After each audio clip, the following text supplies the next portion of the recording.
Divorce brings in its wake a variety of problems not only for the husband, wife, children but for society to stop.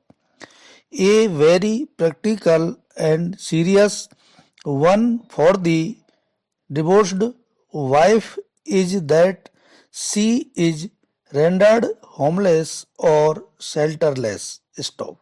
There is no provision enabling her to continue to stay in the matrimonial home. Stop.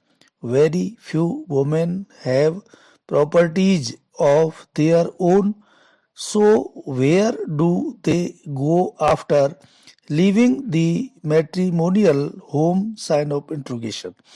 All wives may not have parents or parents who are willing to accommodate or support them. Stop.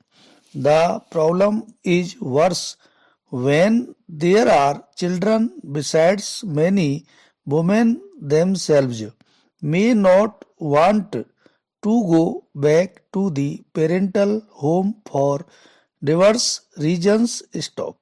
There are practically no state shelter homes for such women and children. Stop. The question therefore is, can the wife legally continue to stay in the matrimonial home, or in other words, can the husband be stopped from turning her out of the house? Sign of interrogation. Para. The law is silent and nothing is said either way. Stop. The issue, however, became a subject for judicial adjudication a few months back in Bombay. Stop.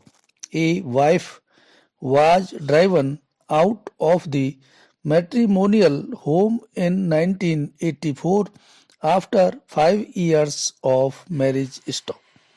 There was a very short span of reconciliation which ended in a break again. Stop. She tried to re-enter her matrimonial home, but since she was not allowed, she spent a night outside it. Next day, she entered the home and also secured an interim order restraining her husband and in-laws from turning her out or interfering with her free access to the house. Stop. Para.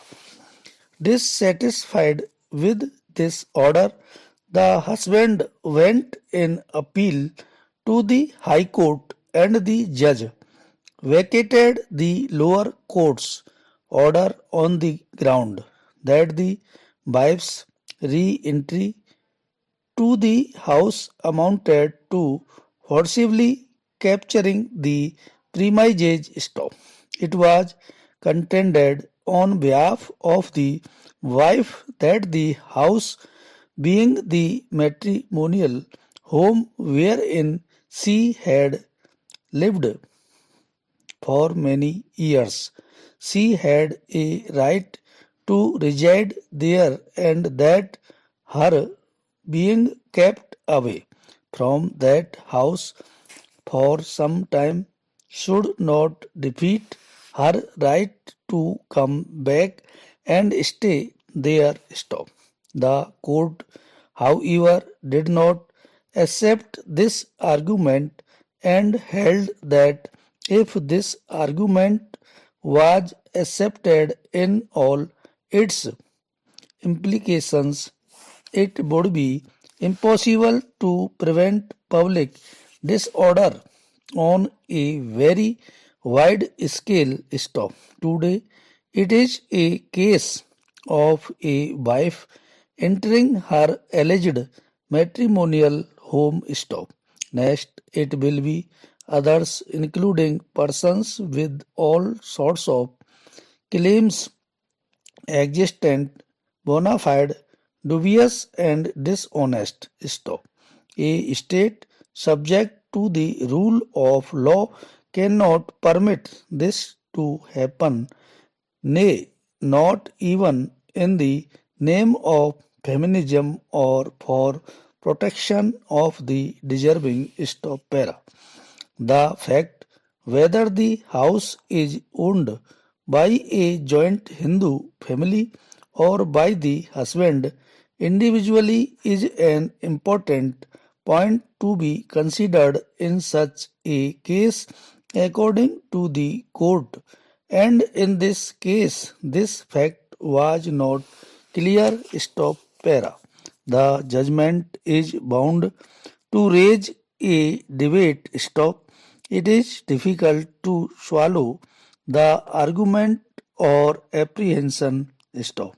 A wife's claim cannot be equated with the claims of others. Stop. The concept of matrimonial homes includes only the spousal relationship and not others.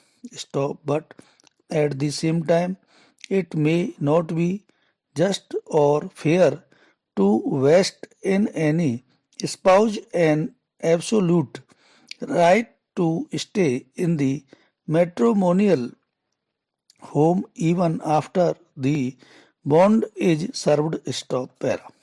It may be pointed out here that under the English law there are statutory protections given to a spouse to live in the matrimonial home. Stop.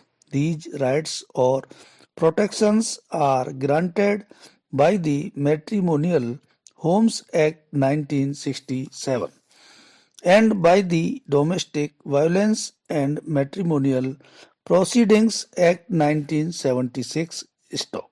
The former act protects a spouse who has no contractual or statutory right to remain in occupation of the matrimonial home. Stop. Such a spouse has a right not to be evicted. Stop.